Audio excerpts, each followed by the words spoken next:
La folie psychiatrique. Lorsque j'ai fait mes premiers pas en psychiatrie, que je pénétrais pour la première fois à Esquirol, ex-Charenton, la première chose qui m'a frappé était l'intensité du lieu. Les murs asiliaires étaient lourds de l'histoire de l'abus de pouvoir de la psychiatrie, mais l'espace, lui, était riche de l'âme humaine qui éclate en toute inconscience à ciel ouvert dans la folie. Un jour, on me présente un homme soi-disant incurable. Il était là depuis 40 ans, date à laquelle il avait déclaré une schizophrénie lors de l'indépendance de l'Algérie. À présent, il était réduit à l'état de bête humaine. On le colmatait à coups d'injections, de neuroleptiques, d'électrochocs et de chambres d'isolement lorsqu'il éclatait en salves de violence. On s'était habitué à rire de sa détresse et à sadiser sa violence. C'était un enfant, disait-on, car on l'aimait bien. Or, mon premier entretien avec lui a bousculé en moi tous les fondements de la psychiatrie, car, brutalement, j'ai compris que la psychiatrie était une technique vide de sens, juste bonne à abuser des patients pour ne rien savoir de ce que la folie renvoie de l'homme. Alors que je lui posais une question d'entrée en matière afin de faire connaissance avec lui, ce patient se met d'abord à sourire, puis brutalement, il se lève en hurlant. « Les colons me jettent des pierres !» de façon répétitive, tout en essayant de me frapper en fuyant. Comment comprendre cette soudaine réaction? L'écart énorme entre ma parole fraternelle qu'il a touchée une fraction de seconde et l'excentricité de sa réponse à la fois furieuse, fuyante et violente. Je me suis dit que ce qui lui jetait des pierres, c'était mes mots.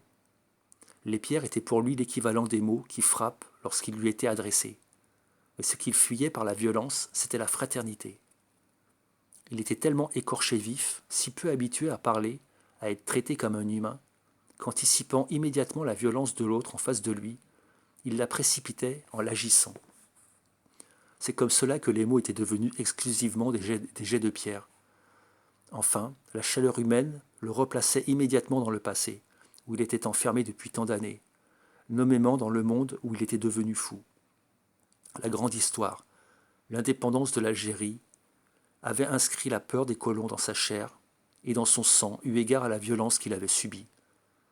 La grande histoire s'était ainsi substituée à son histoire.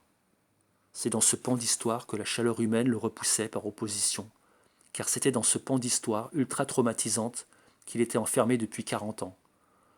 Or, sur cet enfermement traumatique, non écouté, non parlé, non réfléchi, la psychiatrie scellait à double tour la dalle, où il était emmuré vivant. Néanmoins, ce qu'il y a de saisissant, c'est qu'à force d'avoir été obligé de taire tout sentiment, l'usage de sa parole était atrophié. Sa parole elle-même avait la force de lance-pierre.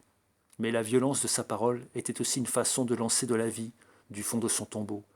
Et c'est par là qu'il essayait de me permettre de faire sa connaissance. J'ai pu ainsi éveiller son attention en rattrapant une balle qui me lançait du tréfonds de sa détresse.